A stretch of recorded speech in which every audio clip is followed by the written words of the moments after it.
Hi,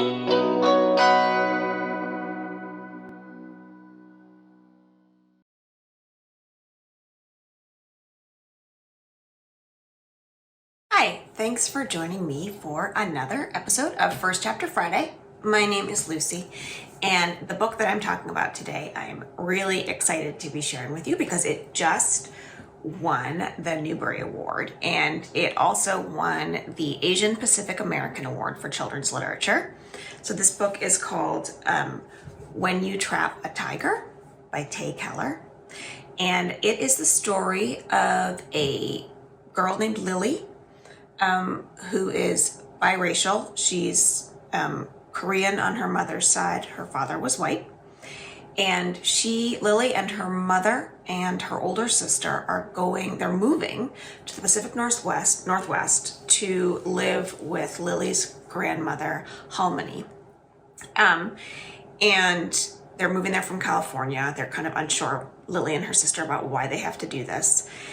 And Lily feels invisible in her life. She feels like nobody listens to her, nobody sees her. She's in middle school. She's sort of finding her way. She's not really sure what that is. And on the way, driving to move to her grandmother, she sees this big tiger in the road. And so this introduces this idea of a tiger and also the sort of thread of Korean folktales that run throughout this book. Most of them are introduced by Halmony, the grandmother, and she used to tell these stories to Lily and her sister, these stories of sisters, these Korean folktales, but it was hard for them to differentiate between what was a folktale and what was truth. And so they hold those stories very dear. Lily's sister is starting to let go of them a little bit, but the tiger starts to represent something else in Lily and her grandmother's life, and you find out what that is as the book goes along. So this book pulls in magic, but the author was relying heavily on Korean folktales, and she sort of weaves this folk tradition in and out of situations where they might be cooking in the kitchen or hanging out in a library, but the folktales lie underneath everything, and that's a really wonderful part of this book, the way that Keller seamlessly sort of puts together the magical with the everyday. And in an interview with the author, I read that before writing this book, she deeply researched her family history. She dedicates the book to her Halmony, her Korean grandmother. And she read and analyzed many Korean folktales and dug into her own feelings about her identity and her family. So I think that personal aspect really shows up in this book. The author also wrote a whole mythology guide for the stories that appear in this book, and you can find that on her website if that is something that interests you. So I highly recommend When You Trap a Tiger by Keller. And I read it before it won the awards, but I am so glad that it did. They're very well deserved. So I'm going to read to you the first chapter from When You Trap a Tiger. I can turn invisible. It's a superpower, or at least a secret power. But it's not like in the movies, and I'm not a superhero. So don't start thinking that. Heroes are the stars who save the day. I just disappear. See, I didn't know at first that I had this magic. I just knew that teachers forgot my name. And kids didn't ask me to play. And one time, at the end of 4th grade, a boy in my class frowned at me and said, "Where did you come from? I don't think I've ever seen you before." I used to hate being invisible, but now I understand. It's because I'm magic. My older sister Sam says it's not a real super secret power. It's just called being shy. But Sam can be rude. And the truth is, my power can come in handy, like when Mom and Sam fight, like right now. I wrap myself in invisibility and rest my forehead against the backseat window, watching raindrops slide down the side of our old station wagon. You should stop the car, Sam says to Mom. Except Sam actually says this to her phone because she doesn't look up. She's sitting in the passenger seat with her feet slammed against the glove compartment, knees smashed into her chest, her whole body curled around her glowing screen. Mom sighs. Oh, please, we don't need to stop. It's just a little rain. But she ticks the windshield wipers up a notch and taps the brakes until we're going slow. The rain started as soon as we entered Washington State, and it only gets worse as our car inches past the hand-painted "Welcome to Sunbeam" sign. Welcome to Halmony's town, a town of nonstop rain, its name like an inside joke. Sam smacks her black painted lips. K. That's all, just one letter. She taps her screen, sending bubbles of words and emojis to all her friends back home. I wonder what she's saying to those messages. Sometimes, when I let myself, I imagine she's writing to me. Sam, can you at least try to have a good attitude about this?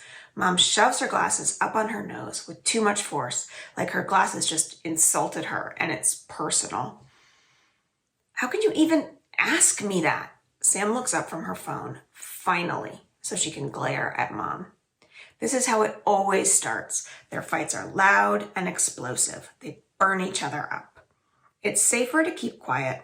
I press my fingertips against the rain-splattered window and draw a line between the drops, like I'm connecting the dots. My eyelids go heavy. I'm so used to the fighting that it's practically a lullaby. But you realize that you're basically the worst, right? This is not okay. Sam. Mom is all edges, shoulders stiff, every muscle tensed.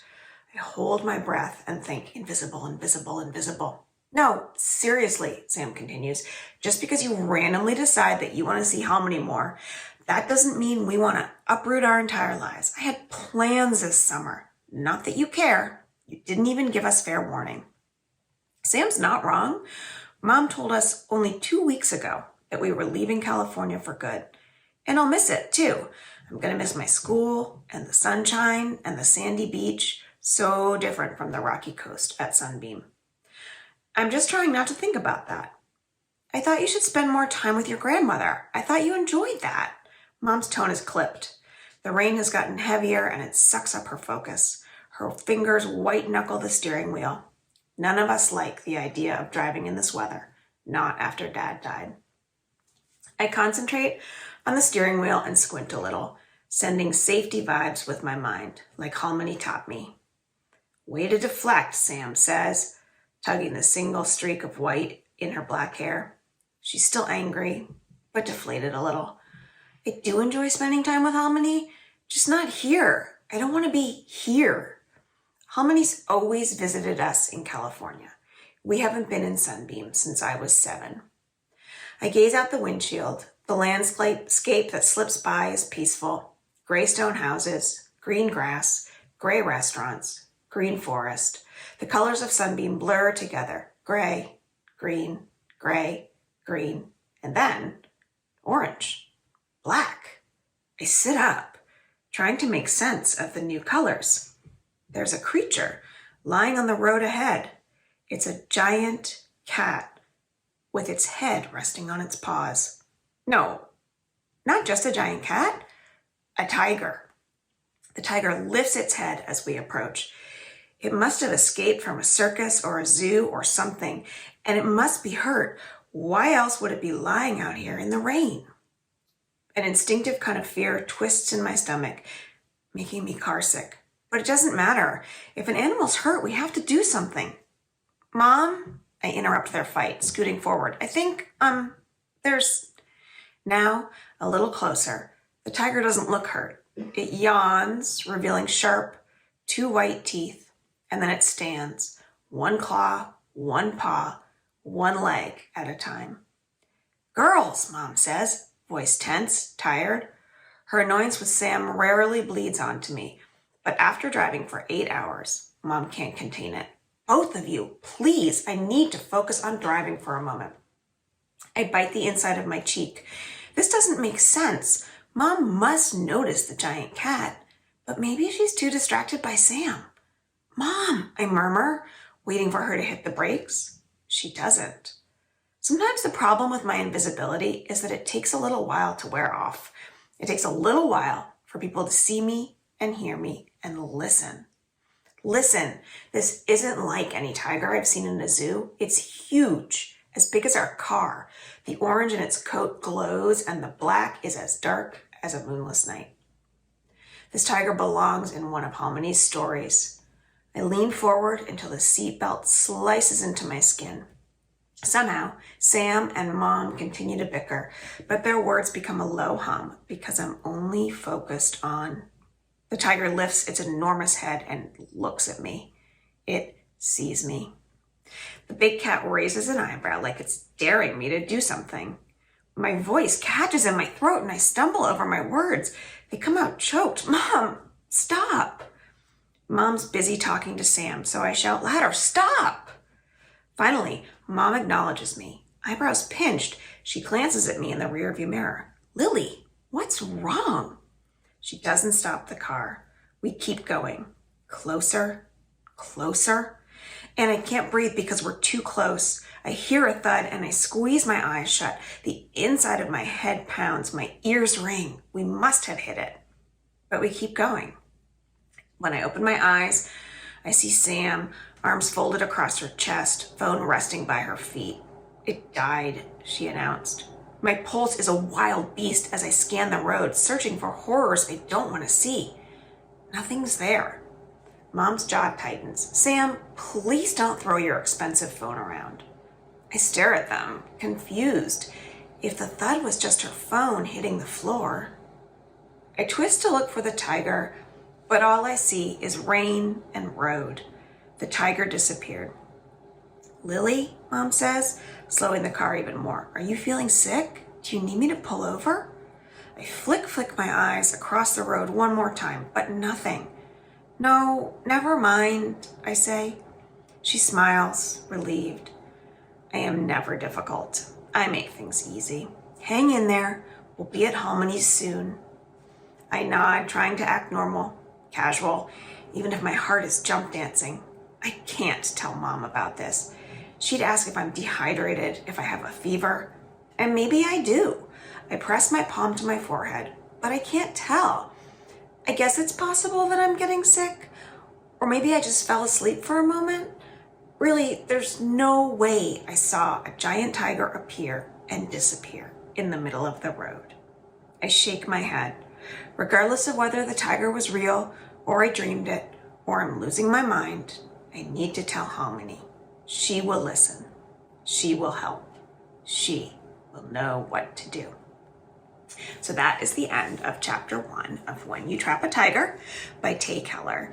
And as you can see, even just reading it there reminded me of how well written it is. I love the writing in this book, and even more so when the folktales and the magical parts of it start to get woven in. It really is a great story, and there's so much in it. There's so much real life kind of difficult situations, and then these really interesting folktales that mirror what's going on with Lily and her grandmother and her mom and her sister. So I recommend picking up a copy of When You Trap a Tiger and giving it a try. Thanks for joining me.